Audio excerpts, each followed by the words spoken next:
తాకట్లో ఉన్న మీ బంగారాన్ని విడిపించి ఆ రోజు ఆన్లైన్ రేటుకి కొంటాం. Sharma gold company.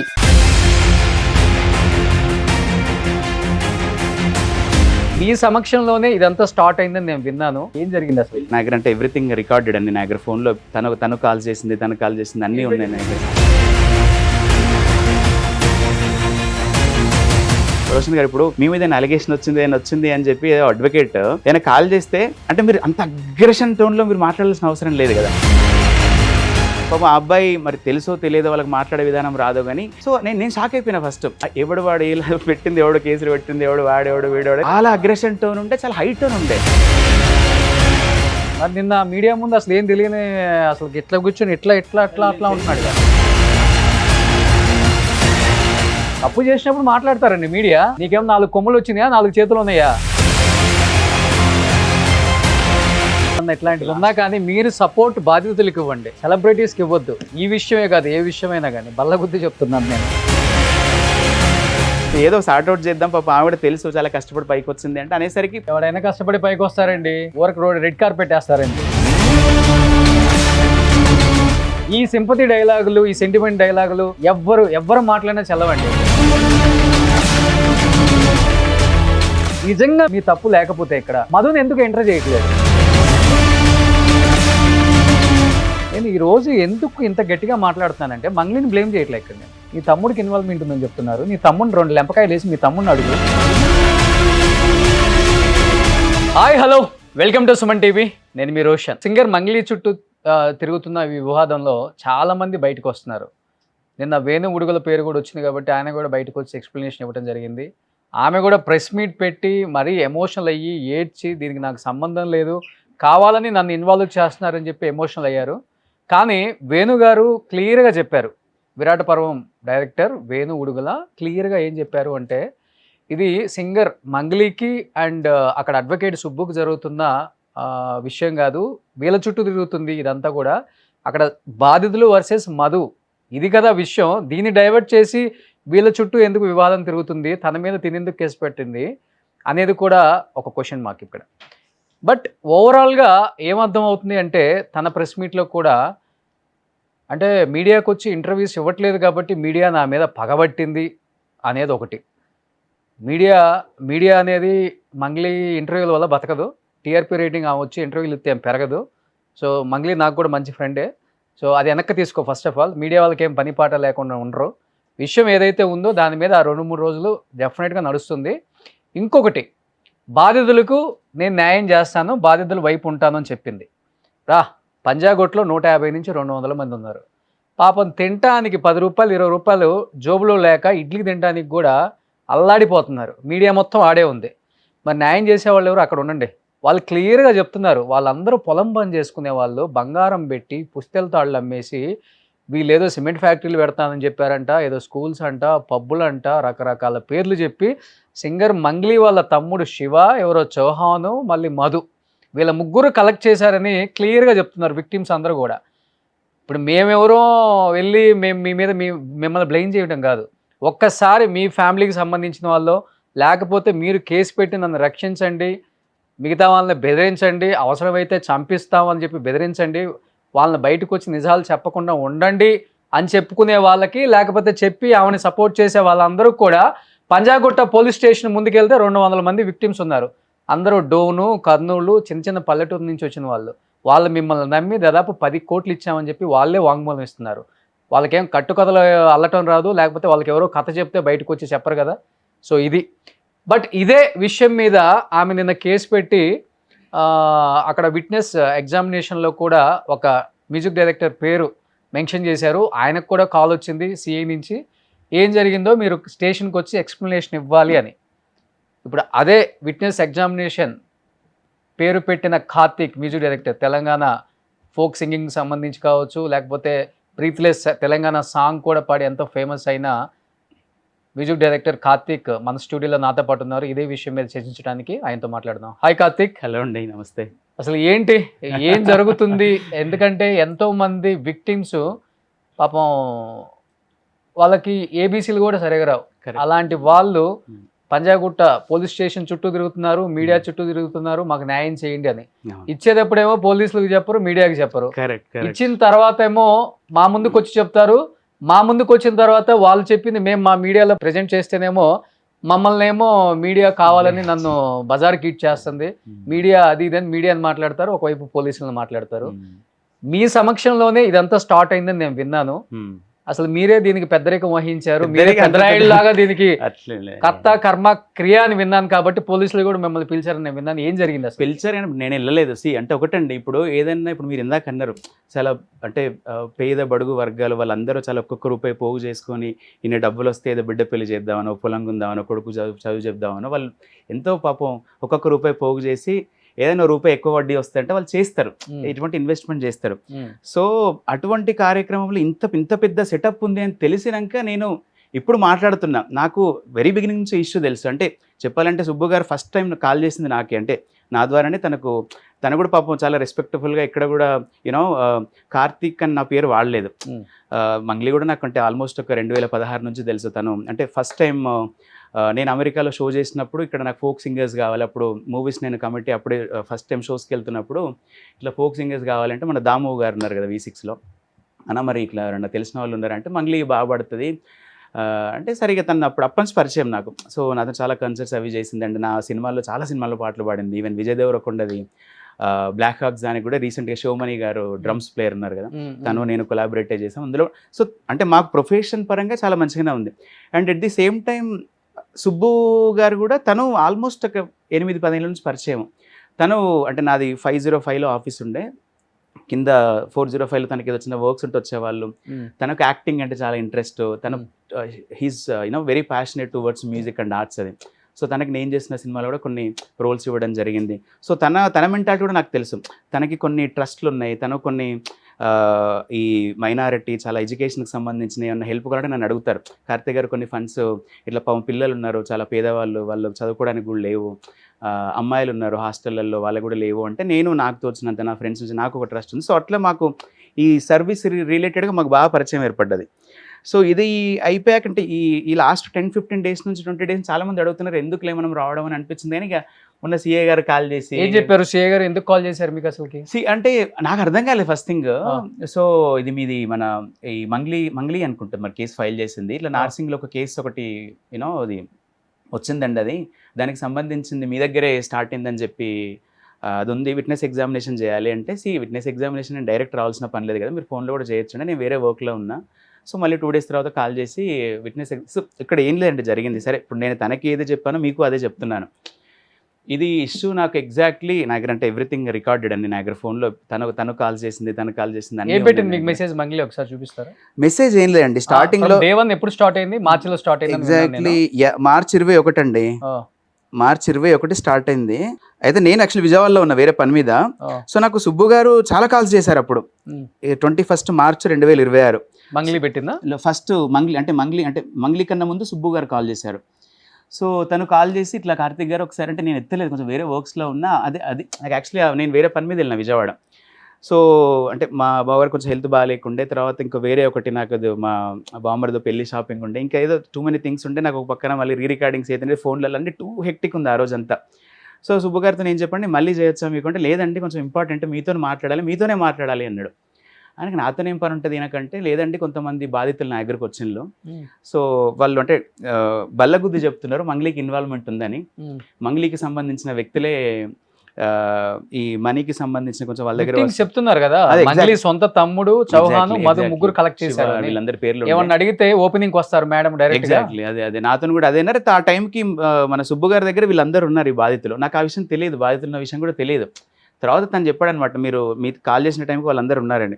సో నేను ఏం చేశాను అంటే, పని చేస్తాను మరి మీరు మాట్లాడండి డైరెక్ట్ మంగ్లీతో, నేను నెంబర్ ఇస్తా, నేను ఒక మెసేజ్ పెడతా తనకి, నేను కొంచెం వేరే హడావిడిలో ఉన్నాను నేనంటే, లేదు కార్తీక్ గారు అట్లా బాగుండదు, మీరు మాట్లాడి నాకు కాన్ఫరెన్స్ కాల్ కలపండి అన్నాడు.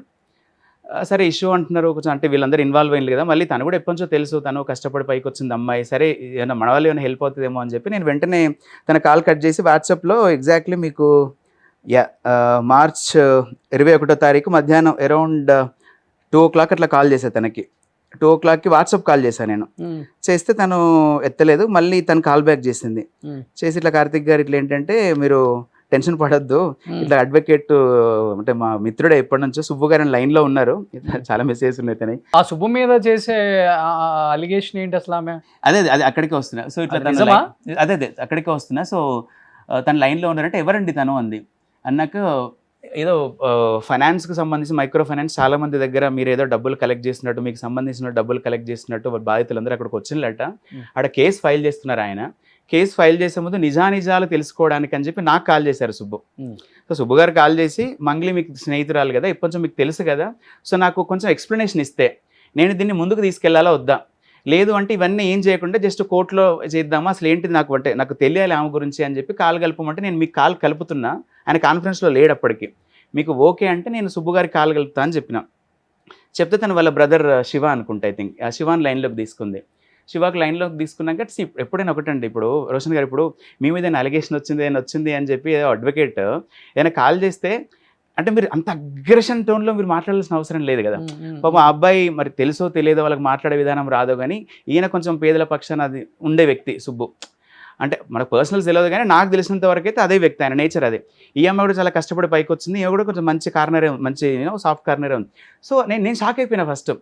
అంటే ఆయన మాట్లాడి అంటే లిటరల్గా మంగ్లీ తమ్ముడా, మంగ్లీ తమ్ముడు అంటే కొంచెం బూతులే మాట్లాడి, ఎవరిని ఎవడు వాడు ఏ పెట్టింది, ఎవడు కేసులు పెట్టింది, ఎవడు వాడేవాడు వీడవాడు, చాలా అది ఎక్కువ ఉందిలేండి. చాలా అగ్రెషన్ టోన్ ఉండే, చాలా హై టోన్ ఉండే. లాయర్ పరేషాన్ అవుతున్నాడు.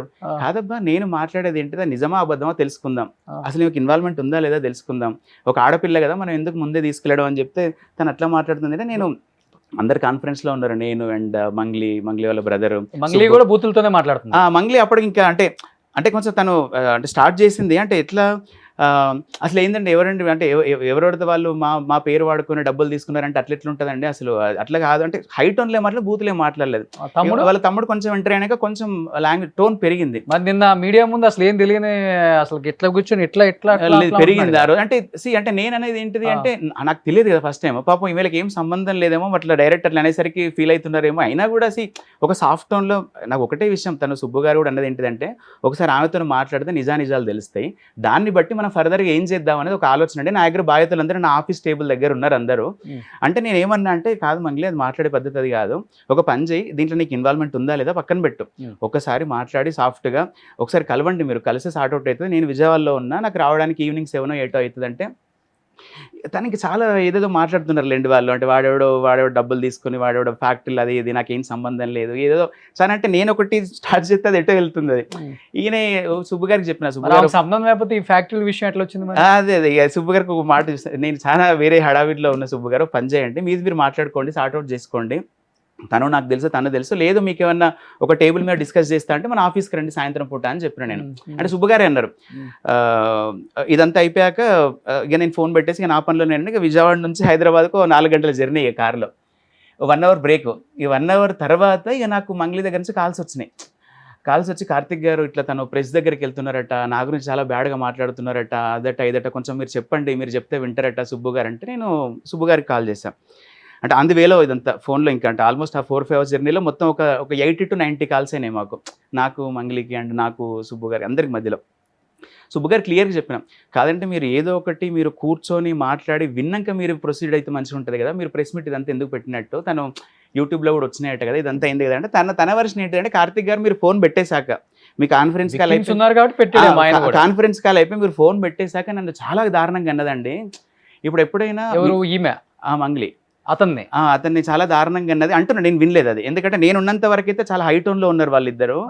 నేను ఫోన్ పెట్టేసినాయి అంటే మీరు చూసుకోండి, ఎందుకంటే నేనేదో సార్ట్అవుట్ చేద్దామని చెప్పి మధ్యలోకి వస్తున్నాను, బట్ అది వేరేలాగా వెళ్తుంది మ్యాటర్ అన్నాక చాలా దారుణంగా అన్నారండి. అంటే ఇప్పుడు మీరు ఒక అద్భుతమైన యాంకర్, మీరు బాగా ప్రొఫెషన్లో ఉన్నారు, అసలు మీకు యాంకరింగే రాదు అంటే ఎట్లుంటుంది, అట్లా ఆయన వృత్తికి సంబంధించి 2 మాటలు అన్నారు ఆయన. అవునా? ఈ సుబ్బుని అన్నారు, వీళ్ళు మరి ఏమన్నదో వీళ్ళ తమ్ముడు అన్నాడో తెలియదు. కాన్ఫరెన్స్ కాల్ ఎక్స్టెండ్ అయిందంటే కొంచెం నా వృత్తికి సంబంధించింది, ఏదో నేను యూట్యూబ్ లాయర్ని మీకు అంత సీన్ లేదు అన్నట్టు, లేకపోతే శేఖర్ భాష సంథింగ్ ఆ ఇష్యూలు ఏవో మీరు ఇన్వాల్వ్ అయిన్లు, ఆ చిన్న ఇష్యూలు పట్టుకొని మీరు ఫేమ్ కోసం ఏదో నన్ను చాలా మాటలు అన్నదండి నన్ను. ఇప్పుడు ఆమె కూడా యూట్యూబ్ నుంచి వచ్చింది కదా, ఆమె కూడా చిన్న పాటలు పాడుకుంటూ ఈ స్థాయికి వచ్చింది. నేను ఆ మాట అనొచ్చు కదా నేను కూడా, బట్ నాకు సంస్కారం ఉంది, నేను అనలేదు. బట్ నన్ను చాలా రెచ్చగొట్టిందండి. నేను బాధితుల పక్షాన్నే ఉంటా, నేను పేదల పక్షాన్నే ఉంటా, వాళ్ళకి కావాల్సిన న్యాయం చేస్తాను. తను ఒక మాట అన్నది, ఇంత ఇష్యూ జరుగుతుంటే ఏం చేస్తున్నారు కంప్లైంట్ చేయకుండా లేకపోతే మీడియాకి రాకుండా అంటే, నాకు టైం దొరకొద్దా అండి, నేను ఎంత బిజీగా ఉంటాను మీకు తెలుసా. నేను నిన్న ప్రోగ్రామ్ లో ఉన్నాను, ఇప్పుడు నాకు ప్రోగ్రామ్ ఉంది అన్నది. నిజంగా ఈ ఇష్యూని ఇంత పర్టికులర్ గా బయట వాళ్ళు కానీ లేకపోతే గవర్నమెంట్ కానీ ఆలోచిస్తే, పోలీస్ కానీ ఆలోచిస్తే, మన గద్ర అవార్డ్స్ లో ఎందుకు పాడిద్ది? అవును, టైం తీసుకొని పడింది కదా. గద్ర అవార్డ్స్ లో కూడా పాడించారు కదా, గవర్నమెంట్ కూడా సపోర్ట్ చేస్తుంది కదా. ఇంకొకటి దానికి క్యాస్ట్ అడ్డం పెడుతుంది ఆమె. యాక్చువల్లీ మీరు ఇందాక అన్న పాయింట్ కి యాడ్ అంతే, తప్పు చేసినప్పుడు మాట్లాడతారండి మీడియా. ఆ రోజు నేను 4 కొమ్ములు వచ్చినాయా, 4 చేతులు ఉన్నాయా, నేను అదే అంటే బయటకు వచ్చి ఎక్స్ప్లెనేషన్ ఇచ్చుకోవాలి, అది నీకు కావాల్సింది. తప్పు కదా అది, మాట్లాడే తీరు మార్చుకోవాలి ఎవడమైనా. ఎగ్జాక్ట్లీ, అంటే అదే నేను సేమ్ ఇదే పాయింట్ ఆ రోజు సాయంత్రం నేను 6-7 గంటల ప్రాంతంలో తను మళ్ళీ కాల్ చేసి చెప్పా, ఓ పని చేయి, తను సుబ్బు గారు మన దగ్గరికి వస్తా అంటున్నారు ఆఫీస్కి. తను అన్నారు, సార్ మీ ఆఫీస్లో కలుస్తా నేను, తను కూడా రమ్మని చెప్పండి, అండ్ నా దగ్గర ఉన్న బాధితులందరూ అక్కడికి వస్తారు మీ దగ్గరికి, సో వాళ్ళ తరపున మధు, శివ వీళ్ళందరూ రమ్మని చెప్పండి, నేను ఒకసారి డైరెక్ట్ మాట్లాడుతూ అన్నారు ఆయన. నాకు అవసరం లేదేమో, బట్ ఇక నేను అప్పుడే వచ్చిన సరే 1 అవర్ టైం ఏంటి, నేను మరి తనకి మంగ్లీకి కాల్ చేసి చెప్తా ఈ విషయం అంటే. తను ఏమందంటే, కార్తీక్ నేను ఎక్కడికి రాలేనండి కొంచెం, అంటే నేను అట్లా అన్ని దానికి ఇన్వాల్వ్ కాలేను, అంటే ఫ్రంట్గానే చాలా పనులు ఉంటాయి, నేను అట్లా సెలబ్రిటీ స్టేటస్లో ఉన్నా కదా, ఇక్కడ డైరెక్ట్ అట్లా నేను వచ్చి ఇన్వాల్వ్ అవ్వలేను, కొంచెం అట్లా మాట్లాడేసరికి నాకు కూడా కాదండి చాలా ఇష్యూ పెద్దగా అయ్యేటట్టుంది, ఇప్పుడు ఇష్యూ పెద్దగైంది కదా. నేను ఎగ్జాక్ట్లీ 21వ తారీఖు నైట్ నేను అంటే ఈవినింగ్ అరౌండ్ 6-7 టైంలో అదే మెసేజ్ పెట్టా, ఇష్యూ చాలా పెద్దగా అయ్యేటట్టుంది, ఇది ఒక్కసారి నువ్వు రా మన ఆఫీస్కి రా, లేదంటే ఎక్కడైనా పర్లేదు, నేనైనా 1 అవర్ టైం ఇస్తా, వచ్చి దాన్ని సార్ట్అవుట్ చేసుకో అని చెప్పిన. సుబ్బు గారు కూడా అదే అన్నారు. తను రాలేదు ఆ రోజు. రాకపోయేసరికి మళ్ళీ సేమ్ అంటే అరౌండ్ 8కి నన్ను ఒక మాట అందుతాను, కార్తీక్ గారు ఇదంతా మీరు చెవట్ అయింది అన్నది. మీరు చెవట్ అయిందన్నాక ఏదో గాలికి కంప మనం ఏదో తలిగించుకున్నట్టు ఏదో సార్ట్అవుట్ చేద్దాం, పాప ఆవిడ తెలుసు చాలా కష్టపడి పైకి వచ్చింది అంటే అనేసరికి ఐ కెన్ కంప్లీట్లీ అండర్స్టాండ్. కష్టపడి పైకి వస్తారండి, రోడ్ రెడ్ కార్పెట్ వేస్తారండి. అదే అంటే సరే అమ్మాయి టాలెంట్ ఎవరిదైనా కానీ అంచెలంచెలు ఎదుక్కుంటా వచ్చాం అని తొక్కేస్తున్నారంటే మిగతా వాళ్ళందరూ గాలికి వచ్చేసారా? మిగతా వాళ్ళందరూ కూడా కష్టపడి వచ్చారు కదా. అంటే ఈ సింపతి డైలాగులు, ఈ సెంటిమెంట్ డైలాగులు ఎవ్వరు మాట్లాడినా చల్లవండి. ఇక్కడ విక్టిమ్స్ కి న్యాయం ఎలా జరగాలి, ఎగ్జాక్ట్లీ విక్టిమ్ డబ్బులు ఎలా వెనక్కి ఇచ్చేయాలి. మధు మీద ఇంతవరకు కేసు ఎందుకు పెట్టలేదు? మధు ఎవరు అసలుకి? మీ తమ్ముడు మాట్లాడేది విక్టిమ్స్ చెప్తున్నారు, మీ సొంత తమ్ముడు. ఆ డబ్బులు లెక్కేసేది మా తమ్ముడు కాదని నిన్న మీడియా ముందు ప్రెజెంట్ చేశారు. మీ తమ్ముడిని, మీ సొంత తమ్ముడు ఎలా ఉంటాడో చూపించావు. ఇక్కడ ఉండేవాడు అక్కడ డబ్బులు లెక్క పెట్టేవాడు ఒకటా అని నిందించావు. మరి మీ తమ్ముడు డబ్బులు తీసుకున్నాడని విక్టిమ్స్ ఎందుకు మాట్లాడుతున్నారు? ఇంకొక మధు పేరు చెప్పొచ్చు, లేకపోతే కార్తిక్ పేరు చెప్పొచ్చు, లేకపోతే ఇంకొకటి పేరు చెప్పొచ్చు. ఎందుకు శివ అని మాట్లాడుతున్నారు?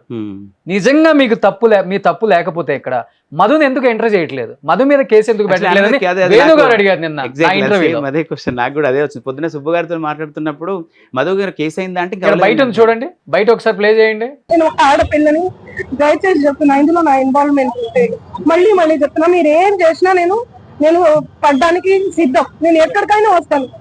కానీ అనవసరంగా నన్ను దయచేసి బ్లేమ్ చేయకండి, ముందు వెనక తెలుసుకోకుండా.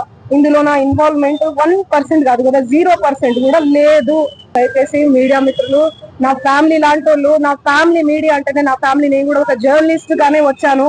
కానీ ఎవరిని ఏ మాట అనకుండా నా కష్టాన్ని నేను నమ్ముకొని, నా పాటను నేను నమ్ముకొని ముందుకెళ్తున్నా. ఇతనైనా వల్గర్ గా మాట్లాడింది ఎవరైనా తమ్ముడైనా అతనైనా మాట్లాడింది శివ అనే బూతులు అంటే వాళ్ళనంటే ఎవడు పెట్టిండో నాకు తెలియదు, కేసులు ఆడవీడు అసలు అందరూ చెప్తే మా మీదకి ఎందుకు వస్తుందో మాకు అర్థమైతలేదు అని చెప్పి కొంచెం అడ్వకేట్ అందరం ఉన్నప్పుడు కొంచెం వేరేలా మాట్లాడేసరికి తర్వాత మంగళూరు మెసేజ్ పెట్టింది నాకు, యాక్చువల్లీ సారీ చెప్పానని చెప్పండి, నా మాట తీరే అట్లా ఉంటుంది, కార్తీక్ గారు కొంచెం ఏదో ఒకటి చేసి సార్ట్అవుట్ చేయండి అదే అన్నది. కానీ తనకు కూడా చెప్పాను నేను, సుబ్బు గారు ఇదంతా చూడంటే లేదంటే నేను ఒకసారి నన్ను కలవమని చెప్పండి, డైరెక్ట్ కలవమని చెప్పి నాకు సారీ చెప్పి దీనికి సంజాయిష్ చేస్తే నేను ఆలోచిస్తా అన్నాడు ఆయన కూడా. నేను కలవను, నేను బిజీగా ఉన్నా. మాట తీరుదే ఉందండి, ఎవరైనా అంతే ఉంటుంది. ఇప్పుడు మనమైనా అంతే మాట్లాడతాం, అది కాదు కదా ఇక్కడ విషయం. మెయిన్ ఇష్యూ మీద మాట్లాడేటప్పుడు సెన్సిటివ్ ఇష్యూ ఇది. అరే ఎంతో మంది విక్టిమ్స్ బాధపడుతున్నారు, అన్ని కోట్లు ఇచ్చామని వాళ్ళు పాపం పంజాగుట్ట పోలీస్ స్టేషన్ చుట్టూ అక్కడ చిన్న హోటల్స్ చుట్టూ. లేదండి యాక్చువల్ నెక్స్ట్ డే కూడా వచ్చారు వాళ్ళు, మన దగ్గరికి వచ్చారు. అంటే అరౌండ్ అంటే యాక్చువల్లీ అంటే దీని నెక్స్ట్ ఏం జరిగింది అంటే మార్నింగ్ 8 o'clock ఒక మీటింగ్ పెట్టాం అందరితోని. మంగ్లీకి తరపున వాళ్ళు రావాలి, అండ్ ఇటు పక్కన సుబ్బు గారు అండ్ సుబ్బు తరపున వాళ్ళందరూ రావాలి, మన దగ్గర మీడియేషన్ అని చెప్పి ఇంకా ఆ రోజు రాలేదు తను. ఇంకా సరే ఇంకా మళ్ళీ ఇంకొక ఛాన్స్ ఇద్దాం అన్నట్టు సుబ్బు గారిని రిక్వెస్ట్ చేస్తే తను లేదంటే నాకు రేపు కోర్టు ఉంది, నేను పొద్దున 10కి అక్కడికి వెళ్ళాలంటే మీరు 8కి వస్తారా అని అడిగిన. 8కి వస్తా అన్నాడు మన ఆఫీస్కి. సో తనకు కూడా మెసేజ్ పెడితే లొకేషన్ అంతా పెట్టాను నేను. పెట్టాక తను రెస్పాండ్ కాలేదు ఇంకా. అంటే అంతే సార్ట్అవుట్ చేద్దామంటే మరి ఇక తను రెస్పాండ్ కాలేదు. తర్వాత వెంటనే అంత మీరు చేయబట్టే ఇదంతా అయింది అని ఒక మెసేజ్ అనేసరికి సరే ఫ్రస్ట్రేషన్లో ఉందేమో, ఆమెకి ఏదో చిన్న చిన్న రీసెంట్గా హిందీ సాంగ్ ఇది ప్లస్ వాళ్ళ ఫాదర్ ఏదో హెల్త్ బాగాలేదు, ఏదో మాట జారిందేమో అనుకుని సరే ఇంకా నేను మంగ్లీకి ఒక మెసేజ్ పెట్టాను, ఒక పని చేయండి మీకు సుబ్బు గారు ఎట్లా పరిచయం ఇదంటే ఇట్లా ఇట్లా అని చెప్పినాక మన పక్కన ఇంకో ఆఫీస్ ఉంది దిశా లా ఫర్మ్ అని, నాగేశ్వరరావు పూజారి గారు చాలా పెద్ద అడ్వకేట్ ఆయన. సో సుబ్బు వీళ్ళందరూ కూడా ఆయనకు తెలుసు, ఒకప్పుడు వీళ్ళ దగ్గర వర్క్ చేసిన వాళ్ళే. అండ్ నేను ఆయనకు చెప్తాం ఈ ఇష్యూ అంతా, మీరు ఒకసారి పొద్దున మీకు ఎనీ టైం అక్కడికి వెళ్ళండి అండ్ సుబ్బు గారిని వాళ్ళని అక్కడికి రమ్మంట, మీరు సార్ట్అవుట్ చేసుకోండి అంటే ఇక ఆ టైంకి రాలేదు, 8 o'clockకి రాలేదు. ఒక 2-3 hours తర్వాత మళ్ళీ సురేష్ బొబ్బులి అని మ్యూజిక్ డైరెక్టర్ ఉన్నారు కదా, సో ఆయనకు కాల్ చేసి మరి ఇట్లా ఇట్లా అయిందబ్బా ఇష్యూ, నేను కూడా ఇన్వాల్వ్ వదలుచుకోలేదు, చాలా పెద్దగా అవుతుంది ఆ ఇష్యూ, సో మంగ్లీకి చెప్పి ఒక్కసారి మీరు అందరు కూర్చొని సార్ట్అవుట్ చేసుకోండి, అది మీడియాకి అది వెళ్ళే ప్రమాదం ఉన్నది, అది ఎంతవరకు తప్ప కాదో ఒకసారి మీరు అందరు కలిసి కూర్చొని అక్కడక్కడ సార్ట్అవుట్ చేసుకుని మీడియాకి వెళ్ళి రోడ్లకి ఎక్కిదంతా ఏంటి అంటే ఇంకా వాళ్ళు కూడా విడలేదు. తర్వాత కొంచెం 10:30-11 ఆ టైంలో ఇంకా వేణుడుగుల అండ్ సురేష్ బొబ్బులి, వేణుడుగుల అన్న సురేష్ తెలుసు కదా మ్యూజిక్ డైరెక్టర్, ఆయన అండ్ మంగ్లీ అండ్ వీళ్ళందరూ కలిసి వచ్చారు ఆఫీస్కి, వచ్చారు. నాగేశ్వర పూజారి గారు వీళ్ళ సుబ్బు గారు వీళ్ళందరూ కూడా వచ్చారు. కానీ అప్పుడు కూడా కొంచెం అంటే సానుకూలంగా ఇప్పుడు మీరు ఇందాక అన్నట్టు అక్కడ తప్పు జరిగిందా లేదా, నా ఇన్వాల్వ్మెంట్ ఉందా లేదా, ఈ రకంగా జరగాలి డిస్కషన్. ఇట్లా కాకుండా అంటే వాళ్ళకి ఇట్లా జరగకుండా వేరే రకంగా వెళ్ళిపోయింది, ఇగోల మీద వెళ్ళిపోయింది. డ్రగ్స్ పార్టీ జరిగినప్పుడు తనే కాల్ చేశారు, నాకు ఈ ఇష్యూతో సంబంధం లేదు అన్నారు, నేను లైవ్లో తీసుకున్నాను, తను మాట్లాడింది. తర్వాత మొన్న సాంగ్ అప్పుడు కూడా ఏదో ఛానల్ వాళ్ళు నాకు ప్రతి ఇష్యూ జరిగినప్పుడు నాకు కాల్ చేస్తారు, తను నాకేం శత్రువు కాదు, నేను పర్సనల్గా 2-3 సార్లు ఎప్పుడన్నా బయట ఫంక్షన్లో మీట్ అవ్వటమే. నేను ఈ రోజు ఎందుకు ఇంత గట్టిగా మాట్లాడుతున్నానంటే మంగ్లీని బ్లేమ్ చేయట్లే ఇక్కడ నేను, నాకు అవసరం లేదు కదా. సో మంగ్లీకి ఉండే స్టేటస్ మంగ్లీకి ఉంటుంది, మీడియా వాళ్ళకు ఉండే స్టేటస్ మీడియా వాళ్ళకు ఉంటుంది. నువ్వు బయట ఎలా అడుగుతావో పక్కన కనపడ్డ వాళ్ళు హో మీరు ఈ పని చేస్తారా అని దీర్ఘంగా అడిగినప్పుడు చాలా మంది తెలుస్తుంది, మన క్యారెక్టర్ ఏంటో కూడా తెలుస్తుంది ఆ టైంలో కూడా. ఇప్పుడు ఇష్యూ వచ్చినప్పుడు నేను వేణుగుడుగుల గారు మాట్లాడారు, నువ్వు ఎందుకు మధు మీద యాక్షన్ తీసుకోవట్లా, ఎందుకు ఈ కేసును తప్పుదోవ పట్టిస్తున్నావు అని క్లియర్గా మంగ్లీని అడిగారు ఆయన మన ఇంటర్వ్యూలో, ఎందుకు తీసుకోవట్లా మరి మధు మీద కేసు పెట్టు, మధుని బయటకు తీసారా, నీ తమ్ముడికి ఇన్వాల్వ్మెంట్ ఉందని చెప్తున్నారు, నీ తమ్ముడిని 2 లెంపకాయలు వేసి మీ తమ్ముడిని అడుగు, నిజంగా నీకు ఇన్వాల్వ్మెంట్ లేదు, నువ్వు ఓపెనింగ్ వస్తావంట, రిబ్బన్ కట్ చేస్తావంట, ఫిఫ్టీన్ చెప్తుంది అదే కదా. అసలు అందరిని ఒకరోజు సుమన్ టీవీకి అందరిని పిలిపించి ఇక్కడ మినీ కోర్ట్ ఏర్పాటు చేస్తే ఈ మొత్తం వదిలేసి మొత్తం తప్పుదోవ పట్టించేసి ఇక్కడ తీసుకొచ్చారు. లేదు దీని మీద నిజంగానే మీరు ఒక్కసారి అంటే మంగ్లీ తప్పని నేను చెప్తాను అని డైరెక్ట్ చెప్పట్లేదు, అంటే అది నిరూపణ జరగలేదు కాబట్టి మంగ్లీ నీకు నిజంగా విక్టిమ్స్కి న్యాయం చేయాలి అనుకుంటే మాస్క్ వేసుకొని అటుగా కార్లో పోయే వాళ్ళు ఎవరైనా కానీ, మంగ్లీ ఫ్యాన్స్ అని చెప్పుకునే వాళ్ళు, లేకపోతే మంగ్లీ అయినా పర్వాలేదు, మంగ్లీ ఫ్యామిలీ అయినా పర్వాలేదు, లేకపోతే ఇంక మిగతా వాళ్ళు ఎవరైనా పర్వాలేదు, ఒక్కసారి కారు పక్కన ఆపి ఏంటి పంజాగుట్ట పోలీస్ స్టేషన్ ముందు 150-200 మంది ఎక్కడో రైతులు వచ్చున్నారు అని కనీసం వాళ్ళు వెళ్ళి అడగండి, అమ్మ ఏమైంది మీ ఇష్యూ ఏంటి, మీరు ఎట్లా ఇచ్చారు డబ్బులు అని అడగండి. అడిగితే ఒక్కొక్కడు 5 లక్షలు ఇచ్చాం, 10 లక్షలు ఇచ్చాం, బంగారం తెచ్చిపెట్టి ఇచ్చాము, పొలం అమ్మిన తర్వాత పంట పొలం డబ్బులు వస్తే ఇచ్చాము, ఎవరెవరికి ఇచ్చామంటే పేర్లతో సహా చెప్తున్నారు, శివ, చౌహాను, మధు, వీళ్ళ ముగ్గురు కూడా మంగ్లీ పేరు చెప్పారు. దీంట్లో శివ అనేవాడు మంగ్లీ తమ్ముడే. ఇచ్చాము మేము, మరి మేడం ఎప్పుడు వస్తారంటే మేడం రిబ్బన్ కటింగ్కి వస్తారు, డైరెక్ట్గా సిమెంట్ ఫ్యాక్టరీ ఓపెన్ చేస్తున్నాం, ఇది జరిగింది. సో విక్టిమ్స్ అనే వాళ్ళు నిన్న ఈవినింగ్ బైట్స్ ఇచ్చిన దాకా నాకు విషయం తెలియదు కాబట్టి దీని మీద క్లారిటీగా నేను మాట్లాడలేకపోయా. నేను కూడా వాళ్ళతో పర్సనల్గా ఇంటరాక్ట్ అయ్యాను కాబట్టి మార్నింగ్ వెళ్ళి నేను కూడా ఒక సామాన్యులాగా వెళ్ళి నేను కూడా అడిగాను కాబట్టి, మైక్ లేకుండా అడిగాను కాబట్టి వాళ్ళు ఉన్న ప్రాబ్లం చెప్పారు. మైక్ ఉంది అనుకుంటే రకరకాలుగా కథలు చెప్తారు ఎవడైనా కానీ, మైక్ లేకుండా అడిగాను కాబట్టి నాకు విషయం తెలిసింది. 150-200 మంది న్యాయం జరగకపోతుందా, తెలంగాణ పోలీస్ కానీ తెలంగాణ ఉన్న రాజకీయ నాయకులు కానీ దీంట్లో ఇన్వాల్వ్మెంట్ లేదు, మాకు ఇన్వాల్వ్మెంట్ లేదు, మంగ్లీతో సంబంధం లేదు, మీకు మేము న్యాయం చేస్తాము అని చెప్పారు కాబట్టి మాకు న్యాయం జరగకపోతుందా, మా డబ్బులు ఎంత కొంత రాకపోతాయా అని చెప్పేసి అక్కడ వాళ్ళ ఆత్మనాదాలతో ఏడుస్తున్నారు. వాళ్ళ వేడుపులు వినపడితే సెలబ్రిటీ హోదా అందరం వదిలేసి ఒకసారి అక్కడికి వెళ్ళండి, ఒకసారి అక్కడికి వెళ్ళి వాళ్ళకి న్యాయం చేయండి. వాడి మీద వీడి మీద కేసులు పెట్టి వాడి మీద వీడి మీద రివెంజ్లు తీర్చుకోవడానికి ఎవడ ఖాళీగా లేడు, ఎవడ కుండే పలపతి వాడికి ఉంటుంది. నీకు 10 మంది తెలిస్తే అవతలవాడికి 20 మంది తెలుస్తారు. నువ్వు గవర్నమెంట్లో సపోర్ట్ తీసుకుంటే ఇంకొక సపోర్ట్ తీసుకుంటాడు. ఎవడికి ఉండేది వాడికి ఉంటుంది. ఇక్కడ ఎవడు కూడా ఖాళీగా నువ్వు ఏదో బెదిరిస్తేనో బెదిరిపోవటానికి ఎవడు లేడు. ఫస్ట్ ఆఫ్ ఆల్ ఈ ఇది మైండ్ లో నుంచి తీసేసి బయటకు వచ్చి ముందు న్యాయం ఎలా జరగాలో చూడండి. ఎగ్జాక్ట్లీ, అవును. అంతే. హౌ టు ఎప్పుడైనా ప్రాబ్లమ్స్ ఎక్కడ వస్తాయండి, రియాక్ట్ అయ్యే విధానంతో ప్రాబ్లమ్స్ వస్తాయి. మీరు అడిగిన దానికి నేను కరెక్ట్ సమాధానం చెప్తే అయిపోతుంది. కొంచెం మిమ్మల్ని నేను ఓవర్ రియాక్ట్ అయ్యేటట్టు, మిమ్మల్ని ట్రిగర్ చేసేటట్టు మాట్లాడితే ప్రాబ్లం వస్తుంది. ఆ రోజు తను కానీ వాళ్ళ బ్రదర్ కానీ కొంచెం సంయమనం కానీ పాటించాలి. అసలు ఇప్పుడు మా ఇక్కడ శ్రీముఖి పేరు ఎందుకు వచ్చింది అసలు అనవసరంగా? అది $1 million క్వశ్చన్. అది అసలు దానికి దీనికి ఏం సంబంధం లేదండి. పిల్లగానికి ఆయనకి ఏం సంబంధం లేదు. ఆయన అదే పొద్దున శ్రీముఖి పేరు ఏంది నాకు కూడా తెలియదండి అంటే లేదా ఒక అమ్మాయి పేరు అట్లా వాడొచ్చా? తప్పు, చాలా తప్పది. ఈయన యాక్టింగ్ మాట వాస్తవమే. డెఫినెట్ ఈయన మూవీస్ లో ఆయనకు అప్పుడు చాలా పాత్రలు వేస్తున్నాడు అండ్ మంచి డాన్స్. ఈయనకు ఆర్ట్స్ మీద అంత ఉంది కానీ ఎప్పుడు కూడా ఇట్లా ఈ రకంగా అయితే ఎప్పుడు నాకు కూడా ఎప్పుడు ఆ డిస్కషన్ రాలేదు. అదే అడిగా శ్రీముఖిది ఏంటంటే అసలు నాకు తెలియదు కార్తిక్ గారు, ప్రామిస్ నాకు తెలియదు అంటున్నాడు ఆయన. ఏం చెప్పాలనుకుంటున్నాం ఓవరాల్ గా మంగ్లీకి కానీ ఈ కేసు మీద కానీ? ఆల్రెడీ మీరు విట్నెస్ ఎగ్జామినేషన్ లో ఉన్నారు కాబట్టి what you want to say? Victims కి ఏం చెప్పాలనుకుంటున్నారు ఎస్పెషల్లీ? ఫస్ట్ థింగ్, మీరు ఇందాకన్నా చాలా పాయింట్ మంచిదండి అది. అంటే ఇప్పుడు ఇక్కడ అంటే నాకు ఒకవేళ మీకు కుదిరితే విక్టిమ్స్ అందరిని మీ దగ్గరికి తీసుకురండి ఒకసారి. మంగ్లీని అండ్ మన సుబ్బు గారిని వీళ్ళందరినీ తీసుకురండి. ఒక చిన్న మినీ కోర్ట్ ఏర్పాటు చేయండి బిఫోర్ గోయింగ్ టు. అది ఎన్ని సంవత్సరాలు అవుతుందో తెలియదు ఆ కేసు. మీకు తెలుసు కదా మన న్యాయ వ్యవస్థ ఎట్లుంటుందో. ఎందుకంటే నాకు నాగేశ్వర పూజారి గారు మా పక్కూరే 10 ఏళ్ళ నుంచి తెలుసు. ఆయన మూవీ మన రాజు వెడ్స్ రాంబాయ్ కూడా వేణుగుడుగల గారిని నేనే పరిచయం చేసి ఆ టీం అందరూ నాకు తెలుసు. సో ఇది కోర్టు ద్వారా వెళ్తే కొన్ని ఇయర్స్ పడుతుంది సమస్య పరిష్కారం అవ్వడానికి. ఈలోపు బిడ్డ పెళ్లి కన్నా దాచుకున్న పైసలు అటే పోతే బిడ్డ పెళ్లి కాదు, కొడుకు హాస్పిటల్ కోసం అని దాచిపెట్టుకున్న డబ్బులు అట్టే పోతే కొడుకు చచ్చిపోతాడు, పొలం వీళ్ళ చేతికి రాదు. సో చాలా మంది జీవితాలు బలైపోతాయి ఈ ప్రాసెస్లో. మీరు చేయదలుచుకుంటే ఒకసారి అందరిని కూర్చోబెట్టండి. ద టాప్ మోస్ట్ అంటే అడ్వకేసీ అడ్వకేట్లు ఉన్న వాళ్ళు కూర్చోబెట్టి, అంటే కుదిరితే ఒకసారి అందరిని తీసుకొచ్చి ఇక్కడే సార్ట్అవుట్ చేయండి అది. ఎందుకంటే మంగ్లీకి అదే రోజు నేను చెప్పాను, నువ్వు రియాక్ట్ అవుతున్న విధానం బాగాలేదు, అక్కడ కేసు ఉందని చెప్పి బాధితులందరూ అక్కడ ఉన్నప్పుడు నాకు తెలియదండి కేసు ఉందా, అయితే నేను వచ్చి మాట్లాడతా, లేకపోతే నీట్గా సార్ట్అవుట్ చేసుకోవచ్చు. అది వాడెవడు పెట్టిందా బూతులు మాట్లాడింది, ఈయన రెచ్చగొట్టి ఈయన అడ్వకేట్ వృత్తిని రెచ్చగొట్టేసరికి ఆయనే ఫీల్ అయిపోయి ఆయనే అక్కడికి వెళ్ళి బాధితులందరినీ తీసుకొని అక్కడికి వెళ్ళి మళ్ళీ నెక్స్ట్ డే మళ్ళీ మీటింగ్ రాకపోయేసరికి మళ్ళీ ఇంకా ఆయన దానికి ఎక్కువ ఫీల్ అయిపోయి. ఇప్పుడు ఏదైనా తప్పు చేసినప్పుడు అంటే తప్పు చేసినా చేయకుండా అలిగేషన్స్ వస్తే రెస్పాండ్ అయ్యే విధానం మంచిగా ఉండాలండి. ఎగ్జాక్ట్లీ, రెస్పాండ్ అయ్యే విధానం బాగాలేకపోతే అన్ని ప్రాబ్లమ్స్ వస్తాయి. అదే రోజు నాకు మెసేజ్లో ఉంటుంది 70 కాల్స్ మాట్లాడాను మంగ్లీతోని, ఆయనతో ఒక 30-40 కాల్స్ మాట్లాడా. మీ ముందుకు వచ్చి నాకు సారీ చెప్పి జరిగిందంతా వివరణ ఇస్తే నేను అన్ని వెనక్కి తీసుకుంటా అన్నాడు. ఒక్క మాట వచ్చి మాట్లాడొచ్చు కదా. తను కూడా నా క్లోజే, తను పాపం అంటే ఎదిగింది సరే. ఇప్పుడు తన బిహేవియర్ మెంటల్ స్టడీస్ ఉంది మనకు అనవసరం, కానీ నాకు కష్టపడి పైకి వచ్చింది. ఇదంతా ఒక పేకమడిలా కూలిపోతుంది కదా ఇప్పుడు అంత సామ్రాజ్యం అంతా. ఒక్క మాట చెప్పు అంటే నేను బిజీగా ఉన్నా, నేను రాలేను, నా స్టేటస్ వేరు. పెద్ద పెద్దోళ్ళు అండి, ఇప్పుడు కొన్ని 100 కోట్లు సంపాదించిన వాళ్ళు కూడా పోతేనేమో పోరాణాలు చూసుకోకుండా ఆస్తులన్నీ రాజుల ధనం రాళ్ల పాలైనట్టు అంత పెద్ద పెద్ద మెడలాగా కూలిపోతున్నాయి. సో మన స్టేటస్లు ఇవన్నీ పరిమితం కాదు. అది ఒక్కసారి వచ్చి మాట్లాడు, సార్ట్అవుట్ చేసుకుందాం, నేను కూడా మాట్లాడుతుంటే వినలేస్తాను. ఇక తర్వాత సుబ్బు గారు కూడా తను లేదండి ఇంకా మీ చేయి కూడా దాటిపోయింది, ఇట్స్ ఓకే, నేను చేయాల్సింది చేస్తా, బాధితులందరికీ నేను అండగా ఉంటాను, నేను ఫస్ట్ నుంచి కూడా ఏదైనా ఫిలాసఫీ ఇంతే, నేను ఇట్లే ఉంటా అన్నాడు. ఇక మీరు చేయండి అని మంగ్లీ కూడా లాస్ట్ మెసేజ్ పెట్టా. ఇక నేను నా చేతిలో కూడా ఏం లేదు మంగ్లీ, నువ్వు ఇంకా వేరే సార్ట్అవుట్ చేసుకొని, నేను 2 సార్లు అవకాశం వచ్చింది, 2 సార్లు కూడా మీరు రాలేదు.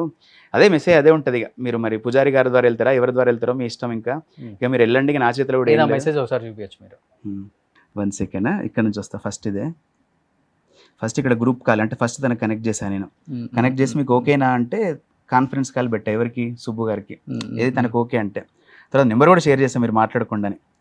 ఇంకా తర్వాత చాలా డిస్రెస్పెక్ట్గా మాట్లాడుతుంది తను అని అంటున్నాడు.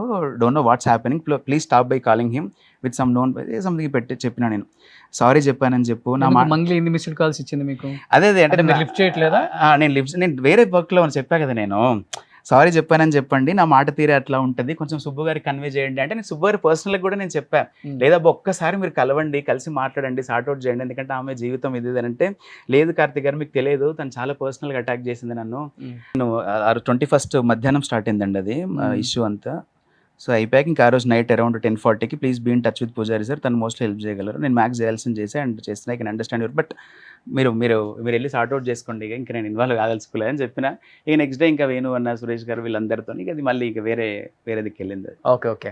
సో ఎనీహౌ విట్నెస్ ఎగ్జామినేషన్లో మ్యూజిక్ డైరెక్టర్ కార్తిక్ గారి పేరు కూడా ఉంది కాబట్టి ఫస్ట్ ఆయన మీడియా ముందు అంటే నేను రావడానికి ఇంకో కారణం ఉందండి యాక్చువల్లీ. అంటే మరి తెలియదు ఎట్లా తెలిసిందో ఇది, కానీ నాకు యాక్చువల్లీ ఒక 2-3 డేస్ నుంచి సుబ్బు అడ్వకేట్ గారు కూడా నాకు ఒక తెలిసిన మ్యూజిక్ డైరెక్టర్ మిత్రుడు ద్వారా నేను మంగ్లీని కలిసాను, మంగ్లీతో మాట్లాడని చెప్పారు. తను చెప్పాక మరి ఎట్లా తెలిసిందో తెలియదు, కానీ మీకు ఇన్వాల్వ్మెంట్ ఉందా దీంట్లో, ఈ ఇష్యూ అయినా మీకు ఇన్వాల్వ్మెంట్ ఉందా, ఎందుకంటే ఇన్వాల్వ్మెంట్ అనేది చాలా రకాలుగా ఉంది. ఇది ఈ మీడియేషన్ ఇన్వాల్వ్మెంటా లేకపోతే ఇంకా వేరే రకంగా ఇన్వాల్వ్మెంట్ అంటే లేదంటే జస్ట్ మీడియేషన్ ద్వారానే జస్ట్ చేద్దామని ట్రై చేశాను నేను. ఓకే. ఇంకా ఆ మాట పోయేసరికి ఇంకా నాకు ఉండే పనుల ఒత్తిడితోనే నేను ఇంకా తప్పుకున్నాను. నేను నెక్స్ట్ ఇంకా పూజారి గారికి చెప్పి వేణు గారికి చెప్పి వాళ్ళ ద్వారా సో ఎనీహౌ విక్టిమ్స్ కి అయితే న్యాయం జరగాలని కోరుకుందాం అందరం కూడా. నిజంగా చాలా బాధ అనిపిస్తుంది. విక్టిమ్స్ నేను కూడా ఇంటరాక్ట్ అయ్యానండి. దాదాపు 130 నుంచి 150 మంది అందరూ పొలం పని చేసుకునే వాళ్ళే. చిన్న చిన్న ఆదాయం వాళ్ళకి చెప్పాలంటే 5 లక్షలు 10 లక్షలు అలా దాదాపు 8 నుంచి 10 కోట్లు ఇచ్చామని చెప్తున్నారు. ఈ ముగ్గురు పేర్లు కూడా ఓపెన్గా చెప్తున్నారు. ఆ ముగ్గురు వాళ్ళని వెళ్ళి ఇంటరాక్ట్ అయ్యారు, వాళ్ళని కలిశారు, వాళ్ళ దగ్గర నుంచి డబ్బులు కలెక్ట్ చేసుకున్నారు కాబట్టి వాళ్ళు చెప్పగలుగుతున్నారు. ఎవరికైనా కానీ ఈ విషయానికి పూర్తిగా అర్థమైన వాళ్ళు ఎవరైనా ఉంటే వాళ్ళకి న్యాయం చేయండి అని మాత్రమే మేము చెప్పగలం.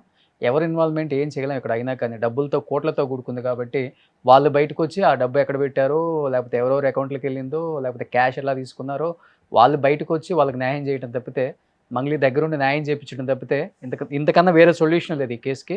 ఎనీహౌ కార్తిక్ గారు thank you so much. And మీరు కూడా కొంచెం జస్టిఫికేషన్ అయ్యేటట్టు చూడండి అందరికీ.